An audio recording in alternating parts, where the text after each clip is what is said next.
नमस्कार व्यूवर्स, मैं एस्ट्रोपामिस्ट वीना शर्मा अपने YouTube चैनल पर आपका हार्दिक स्वागत करती हूँ। मैं पिछले 30 वर्षों से ज्योतिष के क्षेत्र में हूँ और पिछले 26 वर्षों से ज्योतिष की कक्षाएं ले रही हूँ। शनि का 2022 राशि परिवर्तन भाग 4, साढ़े साती और ढैया की सटीक भविष्यवाणी। आइए हम जानते हैं कि ढैया और साढ़े साती की कुंडली द्वारा हम सटीक भविष्यवाणी किस प्रकार कर सकते हैं। ढैया और साढ़े साती के सटीक फलों को जानने के लिए हमें कुंडली की आवश्यकता होती है। बिना कुंडली का विश्लेषण करे हुए हम किसी भी जातक या व्यक्ति के बारे में साढ़े साती और ढैया के विषय में कोई भी भविष्यवाणी नहीं कर सकते हैं। कुंडली का पूर्ण विश्लेषण करने के बाद ही हम ढैया और साढ़े साती की भविष्यवाणी कर सकते हैं। व्यक्ति की कुंडली में जहां शनि और चंद्रमा जिस राशि या भाव में बैठे होते हैं, उसी से संबंधित फल व्यक्ति को साढ़े साती और ढैया में आते हैं। आइए इसे एक उदाहरण के द्वारा हम समझते हैं। कुंडली का विश्लेषण करेंगे। देखिए, ये एक सिंह लगन की कुंडली है। ये सिंह लगन जहां 5 नंबर लिखा हुआ है वो सिंह है। 5 नंबर को सिंह लगन कहते हैं। ये पहला भाव होता है। यहाँ पर रोमन लेटर्स में दर्शाया गया है। पहला भाव, दूसरा भाव, तीसरा भाव, इस क्रम से गिनती गिनते हुए हमें यहाँ पर 12 भाव होते हैं। तो जातक की लगन यहाँ पर सिंह है और जातक की राशि कुंभ है। तो इस प्रकार हमने देखा कि जातक की राशि कुंभ है।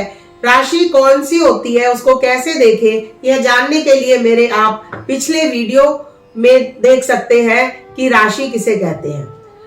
यहाँ पर जातक को साढ़े साती का दूसरा चरण चल रहा है। साढ़े साती की जानकारी कैसे हो, हम उसको कैसे देखें, यह जानने के लिए भी आपको मेरा पिछला वीडियो देखना होगा।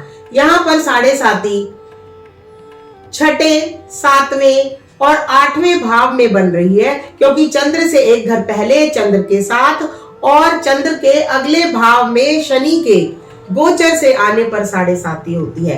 अभी 29 अप्रैल को शनि का गोचर कुंभ राशि में होने वाला है, जैसा कि मैं पहले कई बार बता चुकी हूं। तो इसलिए इस जातक को साढ़े साती छठे, 7वें और 8वें भाव में बन रही है। जहां पर शनि और चंद्र स्थित होते हैं या जिन भावों के वो स्वामी होते हैं, जहां पर उनकी राशियां होती हैं, वो भाव भी इसके अंदर अपना प्रभाव छोड़ते हैं। जैसे यहाँ शनि वृश्चिक राशि में केतु के साथ स्थित है, तो इसलिए इस जातक को चौथे भाव के फल भी प्राप्त होंगे। लगन से शनि और केतु चौथे भाव में स्थित है। यह पहला भाव है, पहला, दूसरा, तीसरा, चौथा। तो लग्न से शनि और केतु चौथे भाव में स्थित है, तो इसलिए चौथे भाव के फल आएंगे, छठे भाव के फल आएंगे, 7वें भाव के और 8वें भाव के आएंगे। इसी प्रकार चंद्रमा 12वें भाव का भी स्वामी है और सप्तम भाव में बैठा हुआ है। इसलिए साढ़े साती के फलों में 12 भाव के फल भी हमें प्राप्त होंगे। इस प्रकार हमने देखा कि जातक को साढ़े साती में चौथे, छठे, 7वें, 8वें और 12वें भाव के फल प्राप्त होंगे। अब हम देखते हैं कि चौथे भाव से क्या फल होते हैं। चौथे भाव घर के सुखों का है, तो इसलिए यहाँ पर शनि स्थित है, केतु स्थित है, तो घर के सुखों में जातक को कमी होगी। छठा भाव हमारा ऋण का, रोग का और शत्रु का भाव है, तो जातक को साढ़े साती के दौरान रोग हो सकते हैं, ऋण लेना पड़ सकता है, उसके शत्रु बढ़ सकते हैं। इसी प्रकार 7वां भाव हमारा विवाह का भाव है और लंबी दूरी की यात्राओं का भाव है। इस दौरान जातक को विवाह को लेकर कोई परेशानी आ सकती है या जातक लंबी दूरी की यात्राएं भी कर सकता है। इसी प्रकार 8वां भाव हमारा अचानक हुई घटना का या अचानक हानि और लाभ का भाव है। तो हम देखेंगे कि यहाँ पर जातक को अचानक ही कोई धन हानि या लाभ होने की संभावना बनेगी। ठीक इसी प्रकार क्योंकि चंद्रमा 12 भाव का स्वामी है तो हमें 12 भाव के फल भी प्राप्त होंगे। 12 भाव हमारा यात्राओं का भाव है, लंबी दूरी यात्राओं का भाव है और विदेश का भी भाव है। तो 12 भाव का होने के कारण ये भी यात्राओं का भाव है, सप्तम भी यात्राओं का भाव है। चंद्रमा 12 भाव के साथ सप्तम से संबंध बना रहा है जो यात्राओं का भाव है, इसलिए जातक इस दौरान लंबी दूरी की यात्राएं कर सकता है। इस प्रकार हमने देखा कि 7.5 और ढैया में जातक को सटीक फल चौथे, छठे, 7वें और 8वें और 12वें भाव के प्राप्त हो। आइए एक अन्य उदाहरण द्वारा फिर से इसे समझते हैं। यहाँ जातक की लग्न मीन है, जैसा कि पहले भी बताया, घड़ी की विपरीत दिशा में हमें कुंडली की गणना करनी होती है। जहां 12 नंबर लिखा है वो जातक की लग्न है और जहां 1 है वो दूसरा भाव है, लग्न पहला भाव है। पहला, दूसरा, तीसरा करते हुए हम एंटी क्लॉकवाइज 12 भाव पर आते हैं। ये एक जातक की कुंडली है। यहाँ पर देखिए 7.5 किस जगह बन रही है। हम देखते हैं कि इस जातक को 7.5 दशम, एकादश और 12 भाव में 7.5 बन रही है, अर्थात 10, 11 और 12 भाव में 7.5 बन रही है। इन भावों को हमने लग्न से लेना है कि लग्न से कौन से भाव है। फिर से गिनती करते हैं, 1, 2, 3 ऐसे गिन करते हुए हम क्रम में या 12 भाव पर पहुंचते हैं, जो ऐसे पिछले उदाहरण में हमने रोमन में भावों को लिखा हुआ था। तो हमने देखा कि यहाँ पर 7.5 चंद्रमा क्योंकि मकर राशि है, लगन जातक की मीन है, तो जहां चंद्र होता है उससे एक घर पहले एक घर बाद और चंद्र के ऊपर से शनि गोचर करते हुए 7.5 का निर्माण करते हैं।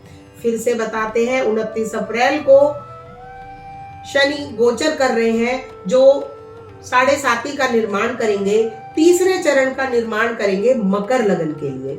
तो 7.5 जातक को 10वें, 11वें और 12वें भाव में 7.5 बन रही है। इसके अलावा चंद्र यहाँ पर पंचम भाव का स्वामी है लग्न से, तो 7.5 में फल देने के लिए पंचम भाव भी शामिल होगा। उसी प्रकार शनि यहाँ पर लग्न से तीसरे भाव 1, 2, 3, शनि लग्न से तीसरे भाव शुक्र के साथ बली अवस्था में बैठे हुए हैं। तो इस प्रकार जातक को तीसरे भाव के फल भी प्राप्त होंगे।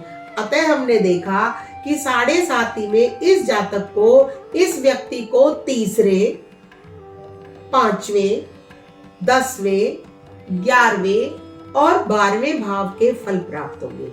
अब हमें यह देखना है कि इन भावों में क्या फल होते हैं जो जातक को प्राप्त होंगे। तीसरा भाव हमारी छोटी यात्राओं का भाव है। इस समय जातक 7.5 के रूप में कुछ छोटी यात्राएं करेगा। पंचम भाव हमारा शिक्षा का भाव है, संतान का भाव है, पेट से संबंधित भाव है। तो जातक को पेट को लेकर कोई परेशानी हो सकती है। अगर वो संतान की उम्र में है, विवाह की हो चुका है, तो संतान में कोई दिक्कत आ सकती है। वरना शिक्षा के लिए जातक यात्राएं कर सकता है। दशम भाव हमारा कर्म का भाव है, तो यहाँ पर नौकरी से संबंधित कोई घटना हो सकती है। जातक अपने कर्म में मेहनत करेगा बहुत, तभी उसको फल प्राप्त होंगे। 11 भाव जिसमें चंद्र बैठे हुए हैं वो लाभ का भाव है। यहाँ पर जातक को अनेक प्रकार के 7.5 में लाभ प्राप्त होंगे। अगला भाव 12 भाव है। 12 भाव हमारा यात्रा का और खर्चे का भाव है, तो यहाँ पर जातक खर्चा भी करेगा और यात्रा भी करेगा। इस प्रकार हमने देखा कि 7.5 में तीसरे, 5वें, 10वें, 11वें और 12वें भाव के फल प्राप्त होंगे। फल हमने बताए कि कौन कौन से फल प्राप्त होंगे। तो अतः हम देखते हैं कि जातक छोटी यात्राएं कर सकता है, बड़ी यात्रा भी कर सकता है। जातक अपनी शिक्षा को लेकर कोई यात्राएं कर सकता है। जातक अपने कर्म क्षेत्र को लेकर कोई यात्राएं कर सकता है। तो इस प्रकार के फल इस जातक को 7.5 में लगेंगे। मगर यहाँ देखने की बात यह है कि यहाँ पर चंद्रमा मकर राशि में स्थित है, शनि की राशि मकर में स्थित है। शनि, यहाँ पर चंद्र के बैठने से जातक की मनोस्थिति ठीक नहीं रहती है और मन व्यथित रहता है। चर राशि में शनि है, 10 नंबर राशि हमारी चलती हुई राशि है, जिसके बारे में अगले वीडियोस में बताया जाएगा। तो जातक का मन व्यथित होगा। अतः हम देखते हैं कि 7.5 में जातक को किस प्रकार फल प्राप्त होते हैं और कैसे फल प्राप्त होते हैं। Thank you. आपको ये मेरा वीडियो कैसा लगा? अगर ये वीडियो अच्छा लगा हो तो इसे लाइक कीजिए, शेयर कीजिए और सब्सक्राइब कीजिए।